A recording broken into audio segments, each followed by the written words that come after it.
Fenomena ketukan rumah ke rumah. Ramai orang mungkin mengira ini hanyalah cerita viral semata-mata tanpa bukti yang sahih. Tetapi, ada beberapa klip video yang pernah direkodkan dan akan saya tunjukkan kejap lagi. Fenomena menyeramkan ini sempat berlaku di beberapa kawasan di Malaysia seperti di negeri Pulau Pinang, Kedah, Johor dan Perlis. Ketukan-ketukan ini biasanya muncul apabila menjelang waktu malam tiba. Ketukan distri ini dapat didengari di pintu rumah, kadang-kadang hanya satu ketukan, kadang-kadang berulang-ulang tanpa henti. Mangsa yang mengalami fenomena ini melaporkan yang mereka sendiri sudah bertindak membuka pintu untuk melihat punca suara ketukan itu, tetapi tiada sesiapa atau kelibat apapun di luar. Dalam beberapa kes, terdapat juga rakaman-rakaman yang berjaya diambil. Berikut ialah rakaman-rakaman yang berjaya diambil oleh penduduk-penduduk setempat.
Mayat terkubur tanpa identiti di kawasan tanah tinggi. Di Malaysia, terdapat beberapa kes yang tragik dan pelik di mana mayat ditemui terkubur secara tidak rasmi atau dengan faham tanpa pengetahuan. Salah satu kes yang terkenal dahulu ialah penduduk tempatan melaporkan bau busuk yang tiba-tiba muncul di kawasan sunyi berhampiran kebun. Polis yang meneliti kawasan itu menemui mayat seorang lelaki dewasa, terkubur separuh, tanpa dokumen pengenalan, pakaian lusuh dan kesan penderaan fizikal. Analisis forensik mendapati mangsa mati akibat pukulan tumpul di kepala, kemungkinan selama beberapa jam sebelum dikuburkan. Yang paling misteri, tiada siapa yang tahu identiti mangsa. Tiada laporan polis kehilangan yang sepadan. Kawasan itu dianggap terkutuk oleh penduduk tempatan dengan cerita tentang bunyi jeritan di malam hari dan bayangan orang berjalan tanpa arah. Kes seperti ini berulang di beberapa kawasan tanah tinggi, terutama di hutan dan bukit sunyi di Malaysia, dan menunjukkan bahawa ada aktiviti gelap dan jenayah yang tidak direkodkan secara rasmi.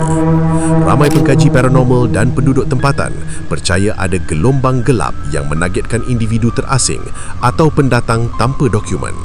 Dan yang masih menjadi perbualan sehingga ke hari ini ialah kenapa kawasan tanah tinggi. Fenomena orang hilang di Bukit Tabur. Bukit Tabur yang terkenal dengan keindahan gunung granit dan laluan mendaki juga menyimpan sisi gelap yang jarang dibincangkan.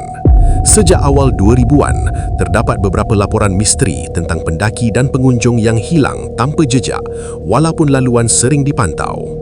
Pada tahun 2025, seorang pendaki lelaki OKU hilang semasa mendaki laluan utama. Usaha pencarian berjaya menemui beg dan kasutnya, tetapi tidak dengan tubuhnya. Penduduk tempatan mula berkongsi cerita, ramai hilang di kawasan berbatu curam, sesetengahnya tidak masuk akal. Contohnya hilang di tengah-tengah laluan yang jelas, contohnya di jalan yang memang lapang, ataupun laluan utama. Pada tahun 2023, seorang pendaki wanita dilaporkan hilang di Bukit Tabur Timur. Rakaman kamera drone dari pasukan penyelamat dapat melihat bayangan bergerak cepat menuruni bukit, tetapi tiada sesiapa di lokasi itu. Yang paling misteri, fenomena ini sering berlaku pada waktu tertentu, terutamanya selepas hujan tebal dan kabus tebal, dan pendaki melaporkan rasa disoroti, kehilangan arah secara tiba-tiba, dan bunyi pelik seperti bunyi langkah kaki seseorang yang berada jauh di belakang, walaupun tiada sesiapa di belakang. Ramai yang percaya selain risiko fizikal, Bukit Tabur juga menyimpan energi gelap. Kes-kes kehilangan ini tidak semua rasmi, ada yang tidak dilaporkan atau dikelaskan sebagai kemalangan. Namun, bagi mereka yang mengikuti fenomena ini, Bukit Tabur adalah simbol keindahan dan misteri yang tragik di Malaysia.